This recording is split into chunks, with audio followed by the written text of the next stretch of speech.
2026 is closer than you think, and if you don't lock in now, you are going to be in the exact same place this time next year wondering when your life is going to start. The question is, are you going to coast into the exact same patterns next year, or are you going to lock in and make this your year? Because there is still time. Today I'm giving you the ultimate guide to leveling up before 2026, the exact lock-in habits, mindset breakthroughs, identity shifts, everything that is going to give you what you need to make it a success, and even better, prepare you so that next year is your best year yet. We've all seen everybody talk about the great lock-in online from September 1st to December 31st, which is really similar to the whole winter arc thing we were talking about last year.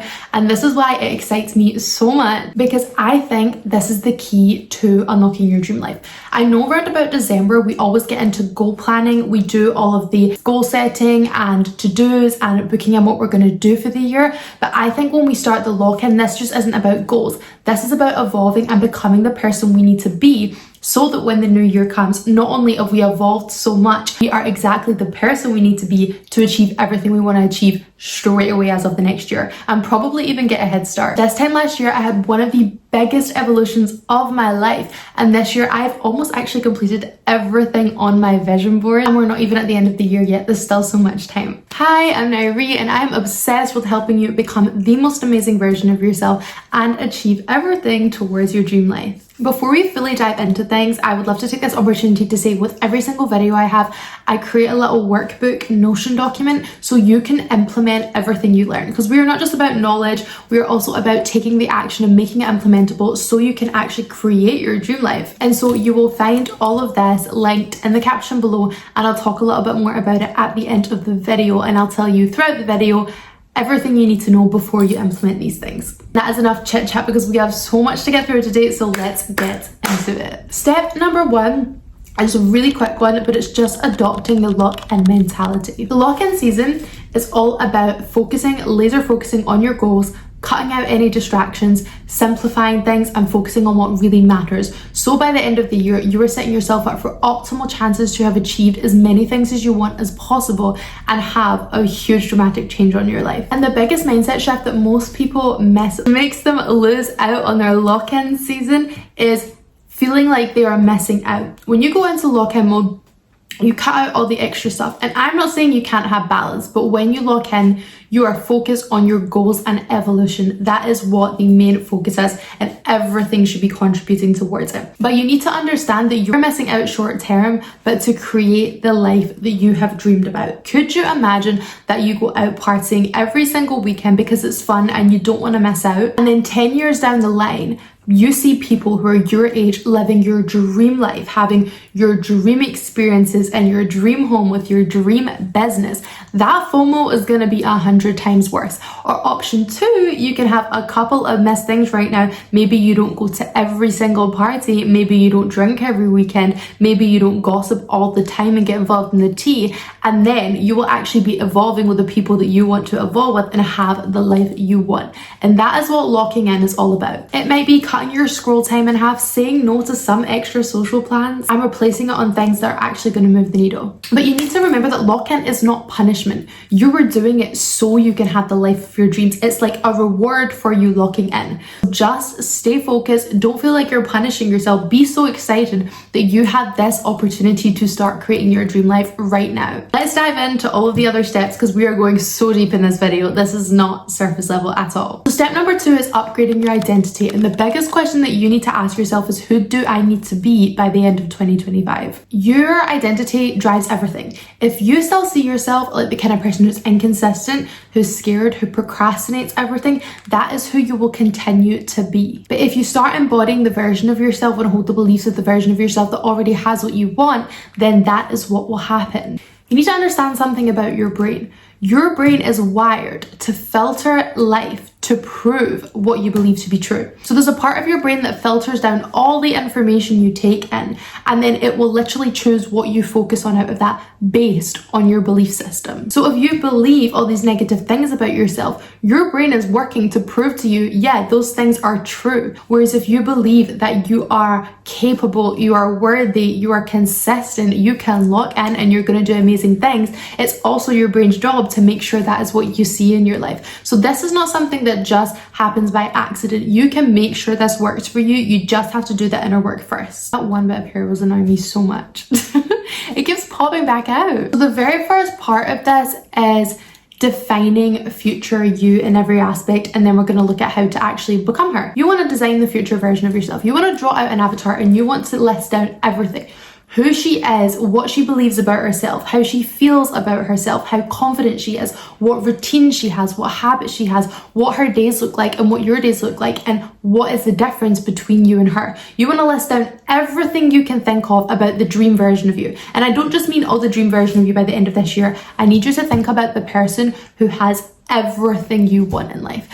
Every single goal that you wanted, every single thing you were working towards, and write down what her life looks like, how she dresses, the habits she has, everything you can think of about her inside and out. And once you have this super clear vision of her, identify where the biggest gaps between you and her lie. A lot of the gaps will be in your beliefs, but also a lot of the gaps will be in the habits. Maybe it's the time you wake up in the morning, how you dress and show up for yourself every day, how you respond to certain things, how much time you spend on yourself. What are the biggest differences internally and externally that she has from you? And you want to highlight the main ones that you need to focus on. Sometimes a really good way to figure out what the most important ones are is look at patterns that you have in your life right now that you're not happy with, and that will help you identify what you want to change. So your habit right now might be you start something and then you fall off a few days later, or you talk yourself out of it because you're scared. If these patterns keep coming up, what is the difference between that pattern you have now and the future version of you that you need to change, heal, and grow from? And then we're going to start with the inner work. So you've identified everything externally and internally that you want to work on, but starting internally, let's think about how are we going to shift the beliefs? Because all the habits and the routines and everything externally we're going to come to in a moment, but the inner work has to be done first. And so you're going to do this through self-concept work. Your self-concept is your self-beliefs and your self-perception. If you follow me on Instagram or you've watched my other YouTube videos, I talk about this quite a lot. But I've put some questions on the screen that are going to help you identify the difference between her self-concept and your current self-concept, which you probably already identified through the whole future you section. I'm sorry, the light keeps changing so frequently, so you're going to see like a million different shades. I hope it doesn't look bad, but here we are. That's how bipolar Scottish weather is. Every 2 minutes it's a different shade in the sky. Anyway, back to business. Using these questions on the screen, you can figure out the difference between you and her, and then officially what you need to do and what shifts you need to make in order to become this version of yourself. And that bleeds into things you do as well. So habits and routines are a lot easier to change, and things externally are a lot easier to change when you have done the inner work. For example, if one of the things is you want to dress more boldly, because she would show up in her heels and her nice outfit, and she would be confident walking into any room wearing whatever she wanted without feeling judged, even if she was overdressed. That seems like an external thing, but it's actually internal, because you have to have the belief that you are good enough and that you love yourself and that you are worthy enough to have the confidence to be able to show up and do things like that on the outside. That is why the self-concept work is so important. Step number 3 is building the habits, and this is the next part where we start to go into how it looks externally. So you already know some of the habits you want to build based on what we've already identified, but any other habits we also have are anything small that can take you towards your goal. The thing I love about habits is they're usually just small little tasks that we do, but when they build up over time, they make such a huge difference into our life. For example, if every single morning you were to stretch for 10 minutes, think about how much more flexible you'd be in a year from now. That's just a random example, but the point is small things you do every single day. You don't have to go crazy, you don't have to do too much, but when you stack them up and you're consistent with them over time in a habit format, the changes in your life can be insane. One thing that's important to know is not all habits are equal. High ROI habits give you maximum growth with minimum overwhelm. So for example, you don't want to have habits that drain you just so you feel like you did a habit. Having a morning routine where you wake up at 4:30 and you cold plunge and you go to the gym for an hour and you run for another hour and then you come back and then you stretch and then you journal and then you do a face mask and you have a million things to do and it's exhausting trying to do it every day is not actually a good return on investment of your time, because the whole entire point is to energize you. If you are having routines, if you are having habits, the point is to get you closer to your dream life and make you feel good. So the secret is small, consistent upgrades, always overdoing lots of intense stuff, because you were never going to stick to that habit or that routine, trust me. Consistent upgrades beat big overhauls that are unsustainable every single time. So one of the best ways to figure out habits is when you've noticed the biggest changes that you want to make. Maybe you want to note down like the 3 biggest internal changes you want to make, and then maybe a bunch of the biggest external changes you want to make in your life.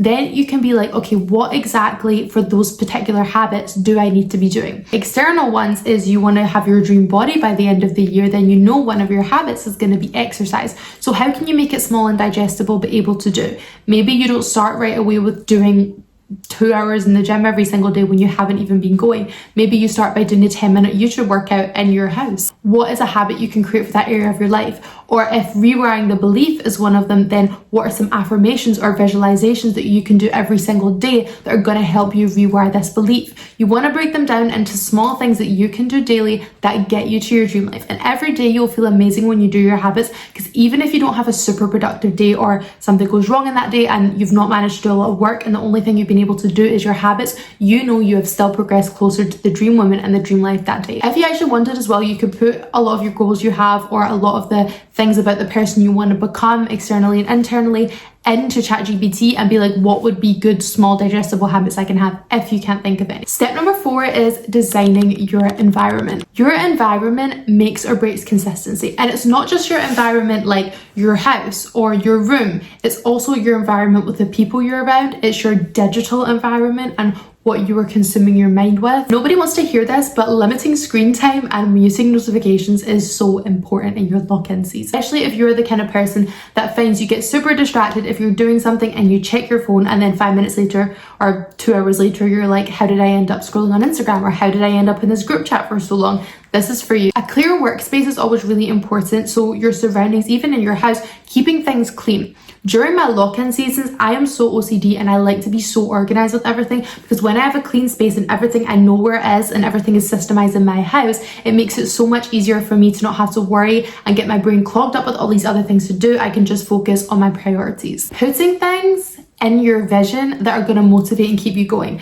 I like to have my vision board on the wall where I can see it at all points, but I also have it on my laptop screen, so every time I go to do any work I see it. You can put it on your phone screen, you could put affirmations on your phone screen, and then the last part of your environment is of course the people you surround yourself with. For this lock-in season, if there are people that are draining you, that take away from your goals, that distract you, they bring you into drama and gossip, and you know you have to be really honest with yourself about this, that they are not going to help you in this lock-in season. You don't have to cut them out, but you do have to say, look, for the next couple months, I am locking in. I'm not going to be going to parties all the time. I'm not going to be involved in all this drama all the time. I'm just going to focus on my goals right now. You're more than welcome to join me, but you don't have to. But I just want you to know this is the boundary I'm setting right now. And anybody, as long as you're polite about it, who has a problem with your boundaries, is not your friend or is intending on being toxic, whether they know it or not. But it's so important to have your boundaries at this time, even if it is 2 hours every day that you promise yourself you're going to spend on these goals or these habits or whatever. Just let people know that they cannot communicate with you between these times. You are doing something in these times. Let the people around you know and create this environment where you can thrive, where you're not also allowing things into your life that are going to distract you and take away from your energy. Step number 5. This is going to be a really quick one, but I think it's so important. You hear everyone everywhere saying work based on your plan, not based on your mood. And I am slightly opposed to this, but let me explain. I think you should 100% stick to your plan no matter what if you want to get to your goals, especially in your lock-in season. There's no compromises.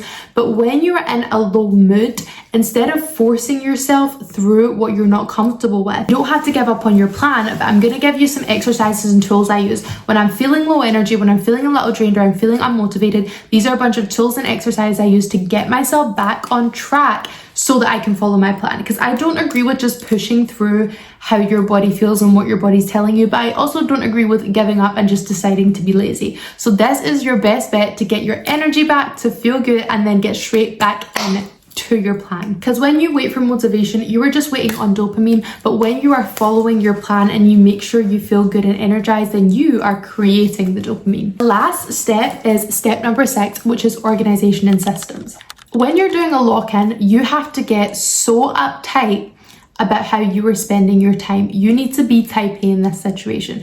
And if you've not got the organizational skills in you, that is okay, because I'm giving you the notion to go with this, and I'm super type A, so I can promise you it will help. But you need to look at where you are allocating your time.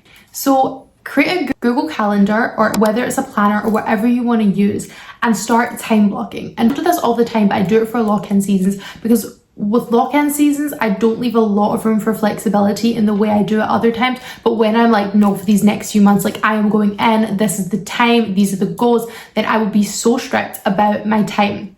And if you're worried that other things are going to come up, schedule time for unforeseen circumstances as well. This is what your calendar could look like. Schedule time for your morning routine, schedule time for your evening routine. And this comes back to the thing that we said before when it comes to actually telling people the times you're going to be busy and setting your boundaries. If you know what's time blocked out and what you're going to be spending all of your hours on, then it's a lot easier to set that boundary and be very clear about, between these times, this is what I'm doing. A really fun thing you can do when it comes to being organized and making sure you make progress every single day is creating challenges for yourself to motivate and incentivize yourself and feel really proud of what you do. So for different areas of your life, you could do it. Like, you know, people do the 75 hard challenge, for example. It doesn't have to be that, but thinking of a challenge where for these next amount of days, this is what I'm going to do, and write down what each step is every single day, what each task that you're going to do for yourself is. It could be mindset challenges, it could be gym challenges, it could be work challenges, it could be upping the amount of setups you can do or upping the amount of work time you have. It could be anything, but create a challenge for yourself. You could also use ChatGPT to help you create a challenge and let it know what you want to get out of the end of it and what the end goal is. And then schedule time to do that challenge each day into your calendar for each area of your life to guarantee that you have the time available to get closer to your goals in that area. You want to gamify it. The more you can make it fun and make it like a game you actually want to win, you will get so much more incentivized to lock in. And I always reward myself at the end of it. Like if I set a challenge for myself and I do it, I will have something amazing for myself at the end of it to reward myself with. And I find that a really fun way to gamify. So that is the 6 steps for this video. And I just want you to imagine for a second that it is 2026. You're consistent, you're confident, you're aligned, you are ahead of the game, because the version of you that you want to become already exists, but only if you lock in now. So you can choose to sit back and not do it, or you could choose to fully jump in and allow yourself to get there. Your life next year in 2026 fully depends on the choices that you start making today, and you've done a great job by already watching this video. And if you want some extra mindset support before you go away right now, of course the workbook is going to be linked below, but I'm also going to link some of my other videos on confidence, self-worth, how to actually be consistent, which is a super important one. If you keep falling off with this, then you can go and watch that one. I'll link them all below, so feel free to watch any of them. Make sure you get the workbook, and if you have any questions and you want some one-to-one help, then head over to my Instagram at Nairi's Mind. I have a small but very loving community over there, and people DM me all the time with questions and problems they're having or struggles they're having when it comes to creating their dream life. So I will help you as much as I can, and I do have some free resources linked over there as well. And if this video helped you at all and you loved it, then please subscribe. There's going to be so much more to come. I would love to know in the comments, what is one thing that you are locking in for in 2026? What is that one goal that by the end of this year you want, or one thing you want to become by the end of the year? I'm so grateful to you for watching this video. I hope you loved it as much as I loved making it, and I'm so ready for this lock-in. I want to hear your progress. I want to know what's going on, so let me know and I will keep you updated with mine as well. And thank you so much. Bye. Oh my gosh, that wasn't even okay. Patch all of that. Which makes them, I can't even speak. Oh my gosh. Which hair is going crazy today. Yeehaw.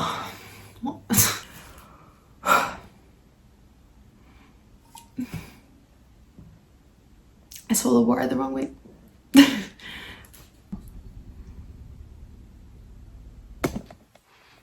Ooh. Oops. Guys, this has been an interesting day trying to film this. So squinty to me. Something is not right. Oh, I got it. It was my laptop. Did all of that video just film like squinty? Oh, well, we're here.